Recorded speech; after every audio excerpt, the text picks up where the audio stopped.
Super Mario Bros. Speedrunners are quickly approaching literal perfection. There's less than 0.2 seconds to go, and records are being set left and right. Runners are doing 4 flagpole glitches, bullet bill glitch, tying the task to 8-4, and doing all of that is old news. See, this right here is the best speedrun of Super Mario Bros. In the any % category. But all of these tricks, they've been done before. What's never been done before is this. Or this. Or this. Here is the greatest Super Mario Bros. Speedrun of all time, and it's in the Warpless category. This 19-minute speedrun is crazier than the 5-minute one, and I'll show you why. Let's break it down. This video is possible thanks to today's sponsor, Old School RuneScape. I've partnered with them again to talk about their latest update, and this is their biggest update ever. For the first time in the game's history, they've added a new skill to the game, Sailing. The Sailing update just launched on November 19th, and with it comes a huge expansion to the playable world and lots of new gameplay opportunities. As you work your way up to level 99 in Sailing, there's new islands to discover, brand new enemies, and new quests as well. In your journey to explore the entire ocean, you can own up to 5 different ships to sail with, and upgrade and customize them based on your current goals. One could be optimized for combat, and another for gathering resources. And there are actually 3 different seas to explore, and each one needs a different size of ship for the job. If you're interested in trying Old School RuneScape and the brand new Sailing skill, click the link in the description. Okay, so, just for the record, since my last video, there have been updates to the any % leaderboard. I'll just quickly go over them. I said the record could be improved in the next couple days for all we know, and 2 days later, Nifsky improved it by 2 more frames. He saved both of them in the wall jump room and played the rest exactly the same. His turnaround room was still kinda shaky, so we can expect another record soon where someone saves 5 or so frames here. Also, 10 days after Nifsky's run, Averge also had a run. They were 2 frames behind going into the turnaround room, but then saved 3 here, and were a frame ahead into the water section. Unfortunately, Mario touched down a bit too early at the end of the water section, and that lost 1 frame. Which means it came out to an exact tie. The any % world record is currently tied at 454.44. We'll see how long that lasts. Alright, anyway, on to the focus of this video. Let's talk about Warpless. Hopefully I can show you how cool this category is, and how it's getting way crazier with each passing year. First, let's start by talking about barriers. Yeah, barriers, like minute barriers or second barriers. A famous one is the first sub 4-minute mile, for example. Or in this game, things like the first 455 or 454. These barriers are honestly completely arbitrary and meaningless numbers, just based on where our counting systems happen to fall. But they're fun, and they often push people to do something they wouldn't otherwise. People like breaking these milestones. Now, in Warpless, this holds true as well. Oh, and just for clarity, Warpless means playing through all 32 levels in the game, rather than using warp zones to skip any levels. But yeah, in 2019, the Warpless record was 1902, and I wanted to make a push for the first run under 19 minutes. Over the course of a few months, and after some heartbreaks at Bowser, I pulled it off.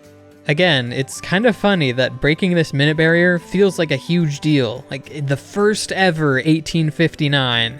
But it's not objectively more significant than any other record. It's just kinda neat that from that point on, every record would start with an 18 instead of a 19. The reason I bring all of this up isn't to talk myself up, it's to show that breaking barriers has really influenced what strategies people go for in this category. Each time someone wants to break the world record, they don't just want to beat it, they want to reach the next second barrier. In more colloquial terms, this means people want to save 3 frame rules at a time. For the uninitiated, here's the fastest frame rule explanation ever. At the end of every level, you can only transition to the next stage every 0.35 seconds. Your goal in every level is to make the optimal cycle, and if you go a little too slow, you'll lose 0.35 or 1 frame rule.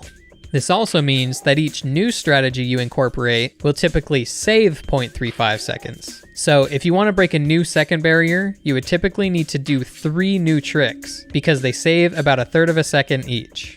Now, in contrast to the hyper-optimized any percent category, there's no shortage of potential places to save time in Warpless. For most of the history of this run, there was a variety of faster strategies you could choose to go for, like precise Bowser fights, flagpole glitches, and just general precise platforming. That was until 2023, when Nifsky got 1854. This run is perfect, completely perfect, other than flagpole glitches, and he did a few of those as well. This was a really significant point for the category, where every castle level, besides 8-4 I guess, was optimized, including 4-4, which is really hard to get the fastest frame rule on. Every improvement to the world record from here on out was going to come exclusively from doing more flagpole glitches. I'll explain how flagpole glitch works later, but it's a precise trick to make the flag not come down, and each one typically saves the standard 0.35 seconds. If someone wanted to keep up the trend of breaking barriers, they'd have to do everything in the current record plus 3 additional flagpole glitches, all to save 1 second and get 1853. That sounds pretty crazy. But that's the fun of barriers. It's not as fun to just improve the record to a mid 1854 or a low 1854. We need to break a new barrier, and this motivates us to do crazy things. So that brings us to July of this year. Nifsky is ready to play Warpless again. He's ready to break a new barrier. He's going to go for the legendary 1849? What on earth? How?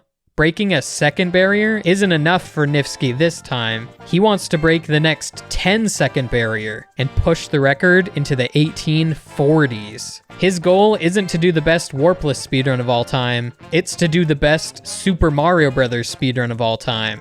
Period.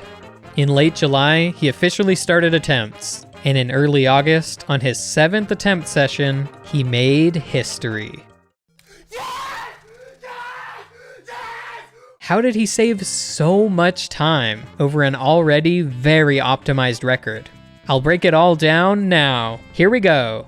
First things first, before the run even starts, Nifsky waits for a specific amount of time on the title screen. This is to manipulate all the randomness in the game. The random patterns of enemies are based on how much time has passed since turning the game on. If you start on the title screen at the same time every run and play perfectly, you can know all the patterns you'll get in advance. This is absolutely necessary for high-level speedruns. Otherwise, you won't get the Bowser patterns you want, you might have a fire bar in your way, or you might get hit by things like Potaboos or bullet bills. Okay, now getting into the levels, I'll break them down one by one. Some levels won't have much to talk about, since we're kind of beyond the point of just platforming properly being noteworthy. But most levels do have something deeper going on. Also, this breakdown is going to be kind of front-loaded, because, well, World 1 is actually pretty hard. But there's also a lot of tricks and mechanics to explain up front, because they'll come up throughout the rest of the run. Okay, starting with 1-1. If you've seen videos about runs of this game before, you probably already know the drill here. The standard speedrun route is to go in this pipe, because you reach the end of the level 2.4 seconds faster. And here at the end, Nifsky does the first flagpole glitch of the run. Many of you are already familiar with the flagpole glitch. You clip into the block, and it makes the flag not come down. But let me ask, have you ever wondered why? Why does the flag not come down? Well, I'm actually going to explain it this time. The reason why is there is straight up just a check in the code where if Mario's position gets lower than a certain spot after grabbing the pole, the flag stops coming down. That position is right here, inside the block. With a simple Game Genie code, we can move it up higher, and you can see that the flag starts coming down, but when you reach that point, it stops, and he hops off. What happens when you do flagpole glitch is you are immediately low enough to trigger the condition, so the flag just never comes down at all. And yeah, that's why clipping in makes the flag not come down. But wait, why does this condition exist in the first place? They put this check 2 pixels lower than Mario would ever normally reach. Why is it in the game? My theory is they were playing around with the idea of the flag stopping whenever Mario reached the bottom of the pole. Sort of similar to how the modern Mario games do it, although they moved the flag to the bottom now. But yeah, I think it either looked weird or they decided against it for whatever reason, so they just moved the position it happens at to an inaccessible spot to turn it off, basically. Maybe they never got around to fully implementing it, or it just got left there and never deleted. But yeah, Flagpole Glitch could be an intended feature in the game, which is hidden without us doing glitches to clip into the block. Maybe we should start calling it Flagpole Scrapped Feature? Anyway, I'm glad they left this in because it makes the speedrun really interesting. Without this code here, clipping into the block would do nothing special. And something else really crazy is possible because of this, which we'll get to in a few levels. For now, let's move on to 1-2. This level has several spots of tight platforming. Back in the day, this would have been one of the harder levels, but now it's pretty standard. The hard part comes when we get outside. Nifsky is going to do another Flagpole Glitch, but this time with a couple extra caveats. See, every time you do Flagpole Glitch, you need really precise positioning. If you had completely random positioning, you'd only be lined up for a Flagpole Glitch about 10% of the time. But thankfully, we can control Mario's positioning. He always has the exact same position at the start of each level, or when coming out of a pipe, right down to the subpixel level. In 1-1, Mario's positioning when coming out of the pipe allows for pretty much the easiest Flagpole Glitch setup possible. Whenever you want to precisely jump somewhere, the easiest way is usually by doing a full jump. A full jump means you only need to time when the jump starts, and then you just keep holding A for a maximum height jump. Without a full jump, you'd have to time when you start the jump and when you release the jump, which is just harder. The Flagpole Glitch setup in 1-1 allows for a full jump to reach the Flagpole Glitch spot. But in 1-2, with the default position Mario has when exiting the pipe, that doesn't work. We need a different setup to do a Flagpole Glitch here. So here's the currently used setup. Hold right, and as soon as Mario starts moving, release right. If you release right within the first 2 frames Mario starts moving, you'll be set up for the Flagpole Glitch whenever you start running forward again. But not with a full jump. You have to manually do the proper jump height. And all of that makes this Flagpole Glitch a lot trickier than the last one. Either way, Nifsky nails it, and we're on to 1-3. 1-3 is where a new type of precise thing comes in, grabbing power-ups, fast. There's a mushroom in this block, and collecting it as fast as possible is not easy. But wait, why do we need to get it at all? Well, we want the mushroom so we can get a fire flower. And we want a fire flower to save time on Bowser. If we defeat Bowser manually with 5 fireballs before touching the axe, then we don't have to watch the animation of the bridge breaking and Bowser falling in the lava. So while you do have to invest a few seconds into collecting power-ups, this can save 2.5 on each Bowser. Plus, there's another added bonus that Big Mario can do a type of wall clip that Small Mario can't, which saves time in 4-4. All of this makes using the fire flower nearly 15 seconds faster. Being Big Mario does mean needing to do crouch jumps in various places to avoid bonking or taking damage.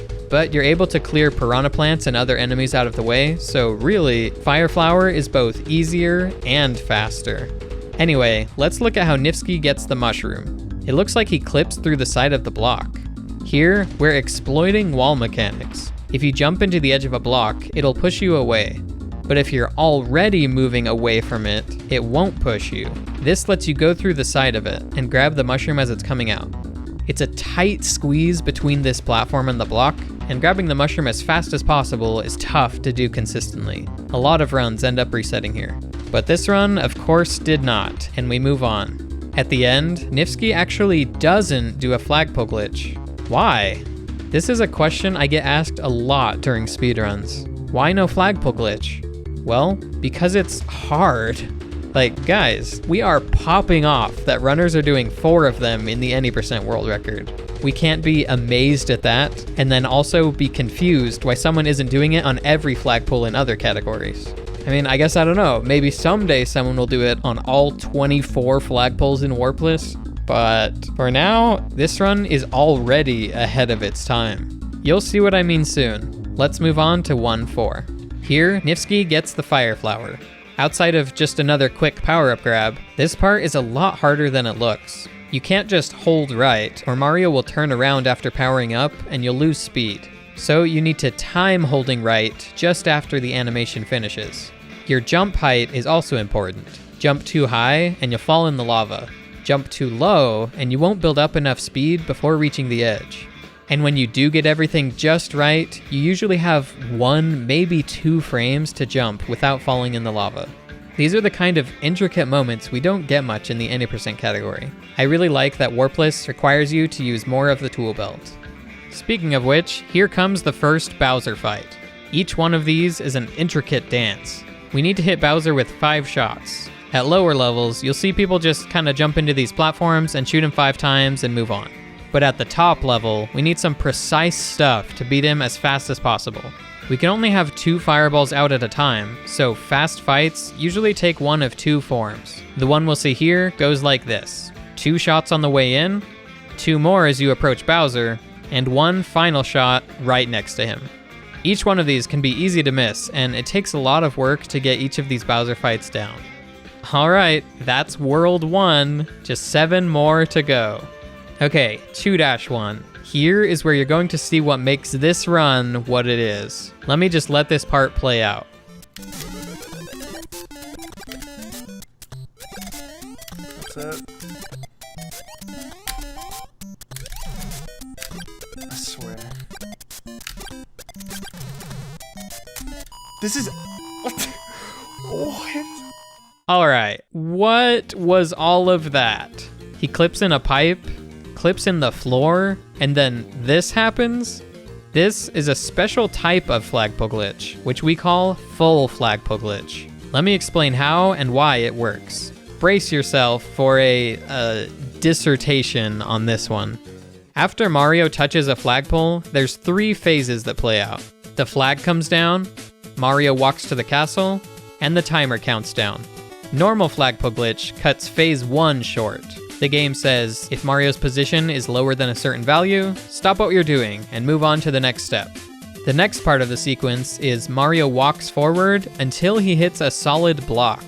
Most of the castle is just decoration, but this block in particular is solid. Reaching it is what triggers phase 3. The timer counts down, and Mario is put behind the castle. But yeah, really what's going on in phase 2 is the game is waiting for Mario to run into a solid block.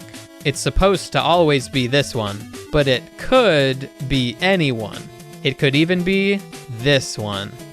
Now, when you do a normal flagpole glitch, Mario is within the top 4 pixels of this block.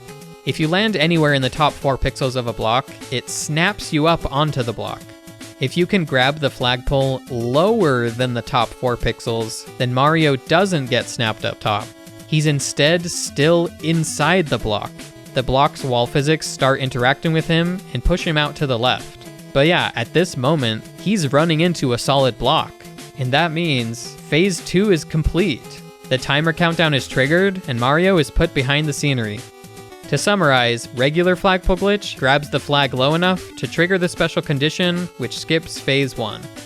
Full flagpole glitch grabs the pole extra low, so Mario never makes it on top of the block, and he instead instantly triggers the conditions to complete phase 2. Also, a quick side note which I hinted at earlier. It's a good thing that the special case for regular flagpole glitch exists, because otherwise, full flagpole glitch wouldn't happen either. Mario would fall out of the block, and the whole sequence would stop there, stuck forever on step 1. Alright, so that's what full flagpole glitch is. But how can we actually get Mario to grab the flag that low?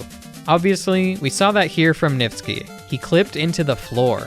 Clipping into the floor is no easy task. See, there are a decent number of ways to clip through walls in this game, but a really important factor in them is being near the peak of your jump when you touch the wall. If Mario has too much downward speed before you touch it, he lands too soon and doesn't get far enough in. And, well, it's kind of hard to be near the peak of a jump and also be next to the floor.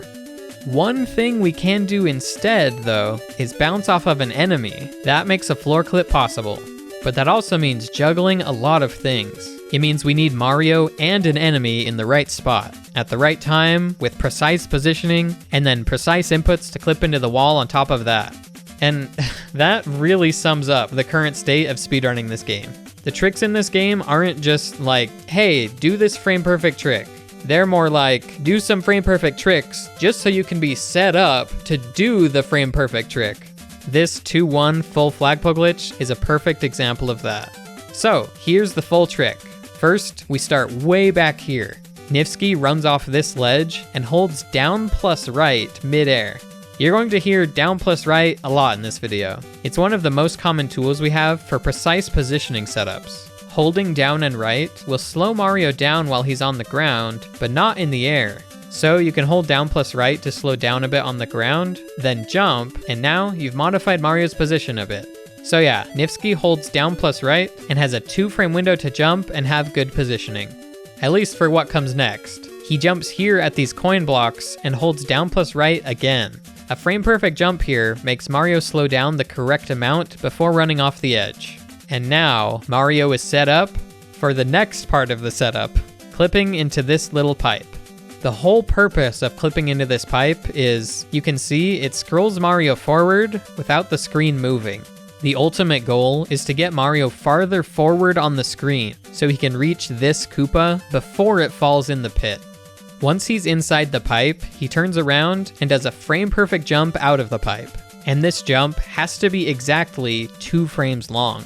Now, after all of that, he's set up for another precise trick. He successfully moved Mario forward so he can reach the Koopa on time. And he's done it in such a precise way that he not only reaches the Koopa, but also has the precise positioning needed to clip into the wall.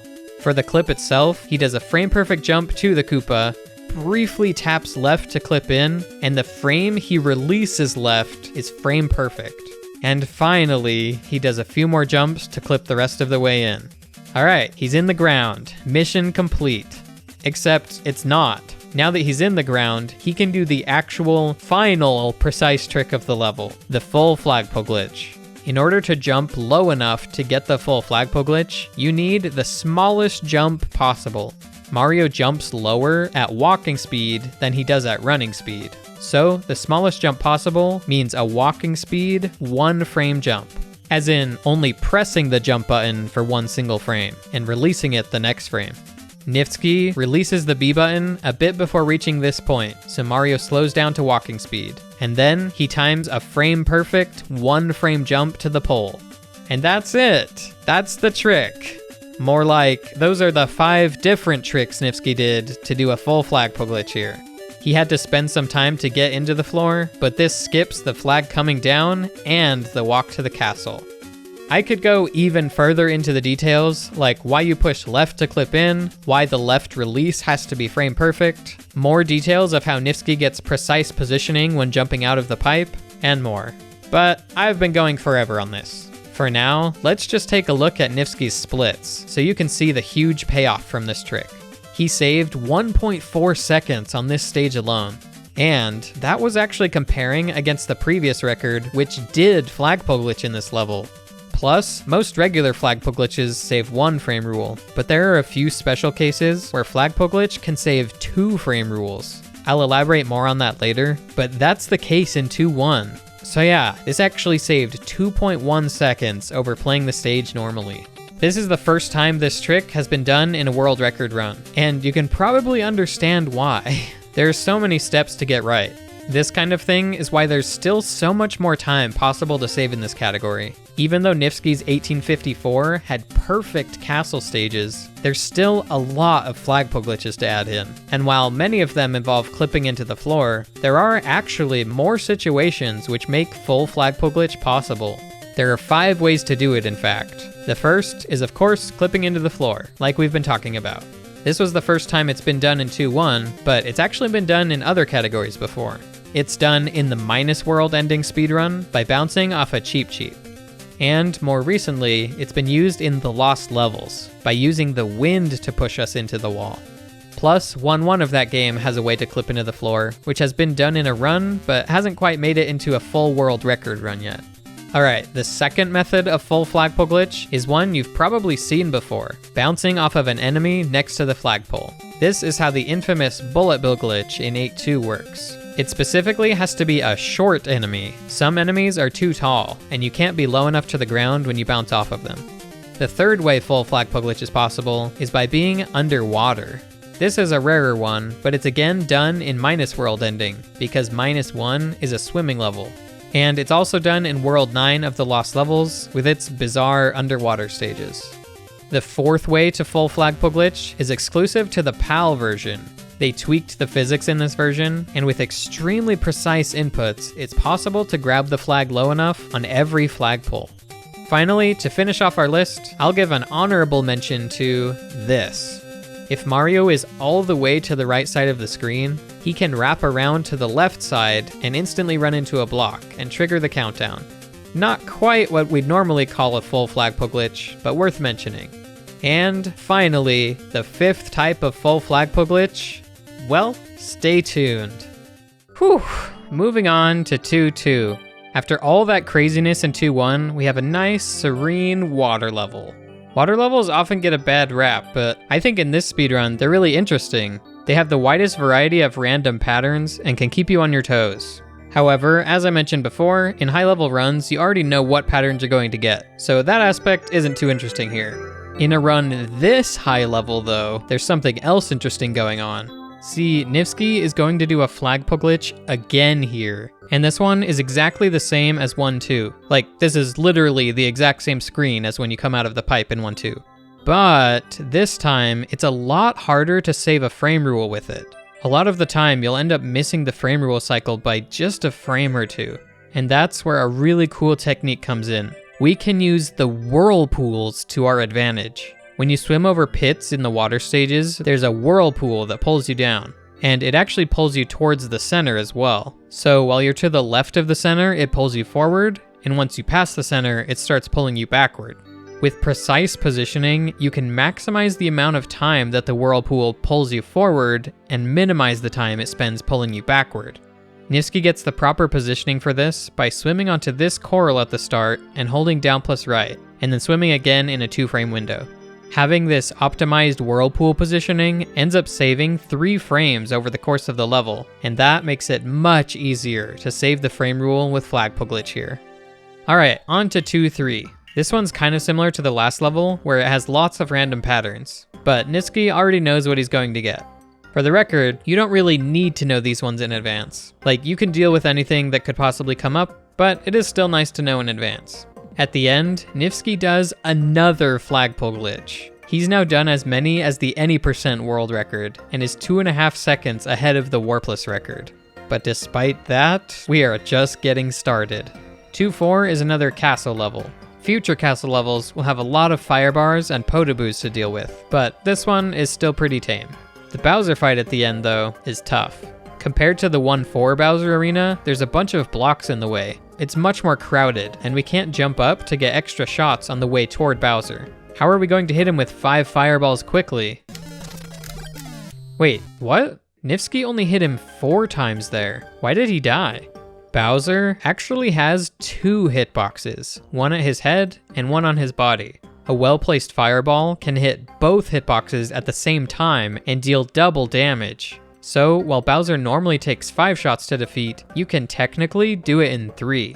Getting 2 double damage shots is really hard. 1 is pretty doable though, so generally, the other fast way to fight Bowser looks like this. 2 opening shots on the way in, and 2 more as Bowser lands from his jump, trying to make sure one of these last 2 does double damage.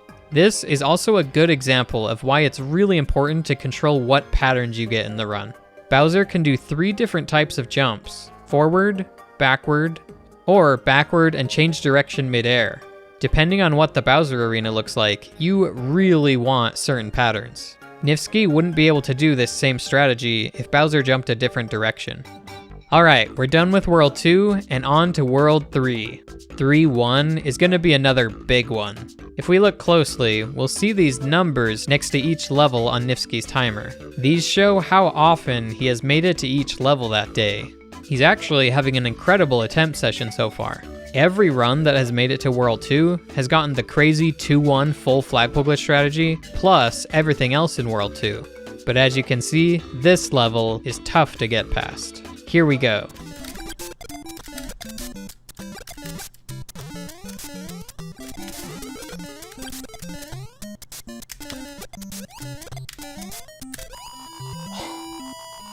Dude. Alright, that is 3-1 full flagpole glitch. The fifth and final type of full flagpole glitch is bouncing off of an enemy while inside the flagpole block. It's basically like doing a regular flagpole glitch where you clip in, but instead of landing and jumping to the pole, you bounce off of an enemy once inside. This makes full flagpole glitch possible even if the enemy is a taller one like a Koopa.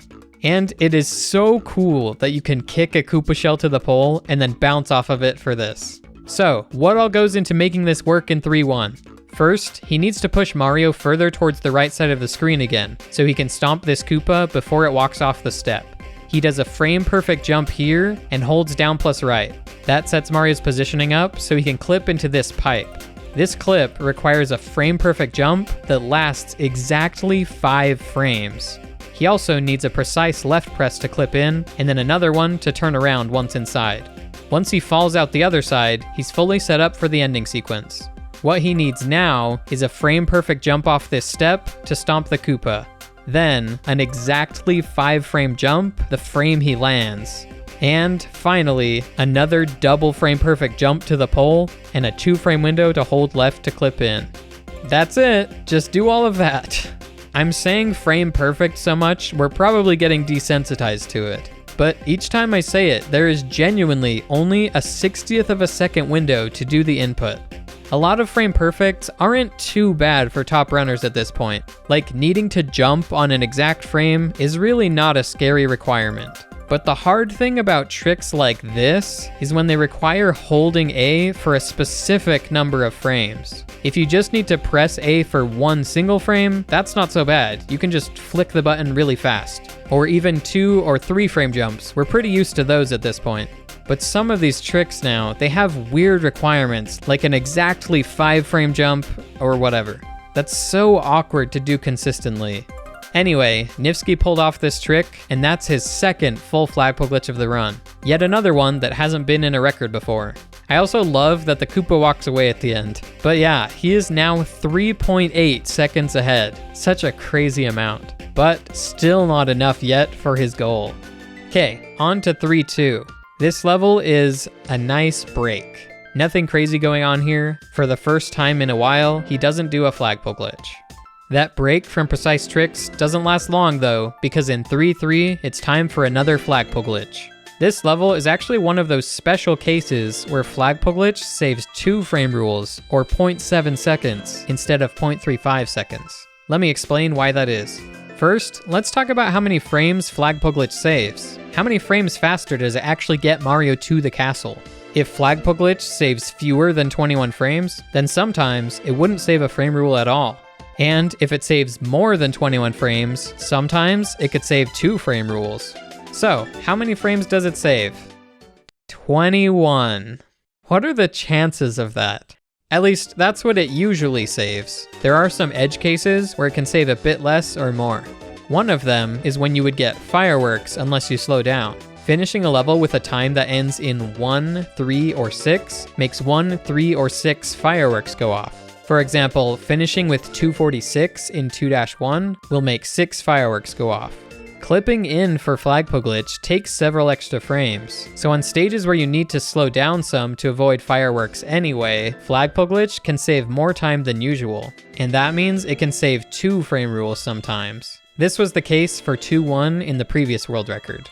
Another way flagpole glitch can save 2 frame rules, and the most common way, is when you can't grab the top of the flagpole in a level. When not doing flagpole glitch, grabbing the top of the flagpole is better than the bottom, because Mario accelerates faster towards the castle. But in some levels, you can't grab the top of the flagpole, at least not without wasting a bunch of time. 3-3 is one of those cases. So here, flagpole glitch saves about 27 frames. This level is just a few frames off the next frame rule already, so that's just enough to save 2 frame rules. It is very fitting, however, that this lucrative flagpole glitch is trickier than normal. We're gonna have to work harder for this bigger payoff. The reason it's tricky is because of these moving platforms. Because they're moving, they can ruin your positioning for the flagpole glitch. Near the start of the level, Nifsky did a frame-perfect jump to get set up for flagpole glitch. And if he wants to stay set up for it, he has to be very deliberate with how he jumps on and off of this platform. FFO save! FFO save! FFO save! Wait, what is he saying? FFO save? What is he talking about? The FFO thing he's referring to is a specific position value. When practicing, we use a practice tool which displays info about Mario's position to help us see if we're doing things right. A common mistake for flagpole glitches is jumping 1 frame late to the pole. When you do, the position value says FF0 or FFO. If you recognize you jumped 1 frame late, you can try to save it. Instead of doing a full jump, you can release the A button frame perfectly to do a jump that's just below a max height jump. This is something top runners get decent at over time and occasionally save runs with it. I FFO saved, I'm certain of that. FFO save again! So this isn't a totally outlandish save, but it is really sick that he did it on this crazy good run, and when Mario is completely off screen. This flagpole glitch saved 0.7 more over the record, which brings him up to 4.5 ahead. And we're on to 3-4. 3-4 has a bunch of podoboos, which can be tough to deal with, but with knowing your patterns in advance, they're not too much trouble. At the end, he does the same Bowser kill as 2-4, with a precise double damage shot. And that brings us to World 4. Nifsky has done a lot to get here, but there's still 20 more levels to go. And this level has our final time save over the world record. 4-1 flagpole glitch. This is the same thing done in any percent runs. There's nothing crazy about doing it in general, but it is crazy to do it with 100 other tricks already behind him. You already know, he gets it. That makes 8 flagpole glitches in the first 7 minutes. My sum of best, I don't know, it's like low 18.5x, but that's, you're not gonna do like 8 flagpole glitches or whatever. And he's now 4.9 seconds ahead of the record. That's enough to push things into the 1849 range. He just has to play the same as the record from here, which is not an easy task. The main roadblocks are the castle levels. Each one is hard. So I'll mostly be focused on those from here on out, but I will hit on some other levels too. For example, 4-3. Besides some tight platforming, this level is notable because it's one where you can't get the top of the flagpole. And when grabbing the bottom, the frame rule is super tight. If you jump to the flagpole in a 2-frame window, Mario will stop sliding down just slightly higher than normal. And that extra bit of height saves a couple frames as he jumps off the pole, and ultimately saves a frame rule. Alright, time for 4-4. This is one of the biggest stages left in the run. This castle is a maze castle, where if you don't go down the right path, it'll loop you back to an earlier point. The correct path here is on the bottom, and we can take a shortcut by clipping through this wall. Only Big Mario can do this type of wall clip. The way it works is the same way as a wall jump works, really. You hit the spot between 2 blocks, Mario stands on the block inside the wall, and once he stands up, his head is now inside the block above. He's officially inside a wall and is free to continue running forward. It's just like how he's free to run forward in this situation in 1-2. Now, we're not done yet in 4-4. This is one of the tightest castles for getting the frame rule. And it doesn't help that it's one of the hardest. First, there's this fire bar in the way that we have to navigate around somehow. And the Bowser Arena is just the worst. There's open space to do shots on the way in, which is nice, but Bowser's Fireball and the Podoboo just get in the way all the time. We of course manipulate patterns in this run, but there's some variance in this level with how fast you do the clip and get around the fire bar, so that makes it hard to control the exact time you arrive here. Nifsky does his best though to play the level a certain way and ensure he'll get a good pattern.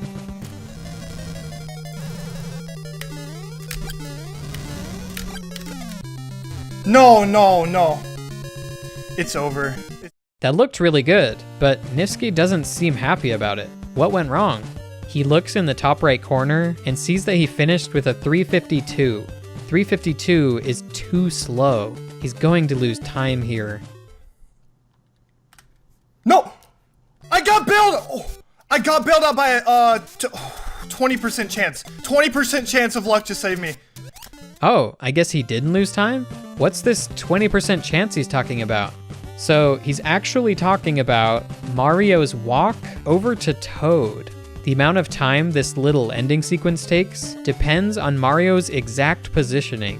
it can take 1 or 2 extra frames for the camera to scroll over and stop if you have bad positioning. There's 3 scenarios. 40% of the time, you'll lose 2 frames walking to Toad. Another 40% of the time, you'll lose 1 frame. And 20% of the time, you'll get the perfect camera scroll. Now, if you get the very first frame of 352, and the 1 in 5 chance of the optimal screen scroll, that barely gets the frame rule with 0 frames to spare. And that's what happened in Nifsky's run. In previous castle stages, Nifsky has actually been forcing the good camera scroll to happen on purpose by deliberately setting up Mario's positioning for it. But with all the variants in 4-4, it's impossible to realistically control this. He got lucky, and a 1 in 5 chance saved the run. Alright, let's move on to World 5. We are halfway through the run. But again, most of the hardest stuff is behind us. Outside of the castle stages, it's mainly just solid platforming and no big tricks. So, let's talk about 5-4. This stage is a major one as far as pattern manipulation goes. The fire bars can absolutely be right in your way in this level. But with our ability to control what patterns we get, they're not bad. Nifsky actually doesn't have the easiest pattern to get through here though, but it was necessary to make the rest of the route work. It's really hard to find a path through the game which gets good patterns everywhere, especially with stages like 4-4 where you want a very particular pattern. And every time you add in a new time save somewhere, it throws everything off and you have to figure out how to make the whole route work again. Anyway, you may have noticed this stage is basically a copy of 2-4. So for the most part, he just does the same thing he already did in 2-4. But one thing I have to mention is he shoots a fireball in this pit. And that actually matters. The position that previous fireballs go off screen will have an effect on the position of future fireballs. Nifsky does this to help the opening shots avoid hitting this Podoboo. This is the level we're at with how planned and optimized things are in this game. Alright, now we'll move on to not a castle level, but an outside level, 6-3. This is an interesting one because it's a level where you have to avoid going full speed, otherwise you'll get fireworks. But you also need to grab the flagpole really soon after it ticks down to 255, or you'll lose a frame rule. And it's tough to play this level at a consistent speed because of the tricky layout. At the start, Nifsky jumps in a 2-frame window to land here and walk off the edge. This wastes the perfect amount of time to avoid the fireworks. Now, he needs to not slow down for the rest of the level, which is tough in this section right here. He does a tight jump to avoid hitting this platform while still clearing the gap. And that takes care of 6-3. Moving on to 6-4, this level is a repeat of 1-4, but there's a lot more fire bars and stuff. This is another one of the main places where it's super important to route fire bars out of your way. But also, Bowser's pattern is really important. He starts throwing hammers now, and that matters because they can cause lag. Depending on how many he throws, you can get lots of lag here. Like, a lot. We need to shoot fireballs at him, but those contribute to the lag, and it's rough. With the pattern Bowser does in Nifsky's run, the game is likely to lag. Unless he only uses 4 fireballs to kill Bowser instead of 5. But that means the final shot has to deal double damage, which makes it a lot tighter. He actually does a setup near the start of the level to make this final shot a 2-frame window instead of 1 frame. He nails the kill, and all this effort ends up saving, like 2 frames of lag. That's 0.03 seconds. Doesn't really seem worth it. But I mean, let's take a peek at Nifsky's final time. Yeah, these 2 frames made all the difference in the end. Okay, on to World 7. 7-1 is a generally interesting stage, but nothing crazy. And 7-2 and 3 are both repeats of levels from World 2. On to 7-4. This level has a pretty nice open Bowser arena, so we can do the 5-shot kill. Why'd I flick so slow? I think I'm about to get bailed. Why'd I flick so slow? Nifsky seems upset about something again, like he was in 4-4. This situation is exactly like 4-4 in fact. He got the first frame of 345, which indicates he's going to lose time. Unless he gets the 20% chance of the good screen scroll again. Except it's not chance this time. At this part of the level, he jumped in a 2-frame window to set Mario's positioning up for the good camera scroll.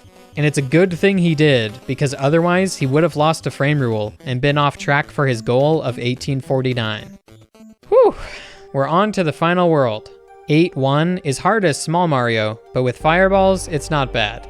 In 8-2, we have another big trick coming up.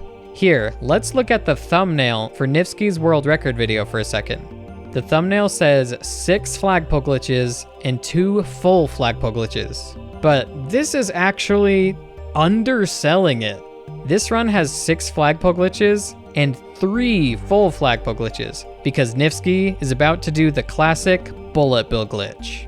This trick is another obvious point of luck manipulation. We need a bullet to shoot right when we run past the launcher. In order to get that bullet to fire, Nifsky does some tight enemy stomps earlier in the level. This one in particular is a 2-frame window. He also has to make sure the jump over this pipe is very fast to make sure he gets a bullet bill shot. Once it does shoot, doing the bullet bill glitch is 2 frame perfect inputs. And this puts Nifsky up to a grand total of 9 glitched flagpoles. For context, the Any% world record does 4 regular flagpole glitches and 1 full flagpole glitch, the bullet bill glitch. This run does 6 flagpole glitches and 3 full flagpole glitches, plus everything else. So I hope you can see why this is the craziest run of the game to date. But it's not over yet. 8-3 isn't too bad. Hammer Brothers are easy to get past with fireballs. But then we have 8-4 standing in our way. One last sip. One last sip. Is drinking water the secret to their power or something? I asked Nifsky what was going through his mind at this point, and he said he's freaking out on the inside. But one comforting thought is that, basically, no matter what, this run is going to be a new world record. Even if it's not 1849, even if he makes mistakes in 8-4, even if Bowser hits him, he's so far ahead, he'll still at least beat the record. Alright, here we go. Room 1 is easy. This spot is a little tight with Big Mario, but not too bad. Room 2 is very far from easy. First, we have a frame perfect jump here. This is one of the easiest frame perfect jumps to hit, but it's still frame perfect. He jumps the very first frame Mario touches the ground and successfully avoids bonking into the pipe. Now, he still has to do another frame perfect jump, the wall jump. The 1849 depends on this. He gets it, but this wall jump was actually a little slow. There's a razor thin margin here to get an 1849.9. He's going to need a great room 3. Here, he wants to scroll the screen just far enough so that the next pipe loads, and that will update the value for where this pipe leads as well. That saves time getting to the water room. If he goes 1 pixel too short, this pipe will send him back to the start of the level. And if he goes a couple pixels too far, he's not going to get the 1849. Under all the pressure, he does a nearly perfect turnaround. Now for the water section. To the casual observer, this room will look like straight up cheating. Everybody comments about the piranha plant hitboxes, but look at this, dude. So here, he's actually doing a technique called crouch swimming. If you crouch on the ground and then start swimming, Mario will retain his crouching hitbox. That's necessary to go through this room fast, and it looks really insane going right through the fire bars. Okay, final room. Nifsky has planned in advance that if he gets here on 1849 pace, Bowser will give him a good pattern, and he can jump right through the hammers. Yes! Yes! Yes! I got it! It's done. He got the 18-4X. With multiple crazy saves and just crazy tricks in general, it's quite the product we have here. I hope you've enjoyed learning about the run. I know it was a long one, and I didn't even cover everything. Obviously, I skipped some stages, and there's even more details I could have talked about, like Nifsky making sure to control his score to avoid getting lag, or things like how hitting the star block in 8-1 makes the flag come down faster. But yeah, this new world record by 5 seconds is something just unheard of these days. I do want to give a big shout out to some of the unsung heroes here, the people who find setups and do research to make runs like this possible. For this one, people like Johnny Boy, Gaster, Scalpel, and Nifsky himself helped contribute. But there are so many more too. For example, Happily. Happily, along with Mars 608, made the current tool-assisted speedrun of this category. And if you can believe it, that run is an 1833. It does do some stuff that's just not possible on an original NES controller. So under the same rule set Nifsky used, an 1836 is the best possible time. But still, 13 more seconds. All of that is from glitching every flagpole, some of which are crazy bullet bill glitches, or very precise ways to clip into the floor. One of these that has actually been done in runs before, I mentioned earlier. This clip into the ground with a Cheep Cheep in the minus world ending category. -2 is the same level layout as 7-3, so technically this could be added to save a big chunk of time. But it's extremely hard. It's very late into the run, and it means another big spot for enemy manipulation. You might wonder about doing this in 2-3 instead, since it's the same as 7-3 and a lot earlier in the run. The problem is that there are fewer jumping Cheep Cheeps, and as far as I understand, it's a lot more complicated to make it work. But who knows? It'll be very interesting to see where this category goes in the future. This run certainly pushed the boundaries of what's possible. There used to be a 2-second gap between first and second, and now there's a 7-second gap. But I do want to say that Nifsky is not the only person that can do this. I see a lot of comments, and I'm sure I'm part of the problem because I make a lot of videos about his achievements. But yeah, I see a lot of comments saying no one can compete with him, XYZ time will never be beaten unless Nifsky himself beats it, and stuff like that. This mentality is just wrong. If anything, it proves this level of execution is humanly possible, and everyone else can try and figure out how to achieve it for themselves. Let this stuff be motivating, not demotivating. We can all do amazing things. Anyway, rant over. That's it, guys. That's the breakdown of this run. I'm glad I could share a lot of the Warpless category with you. Subscribe for more videos like this, and thanks for watching.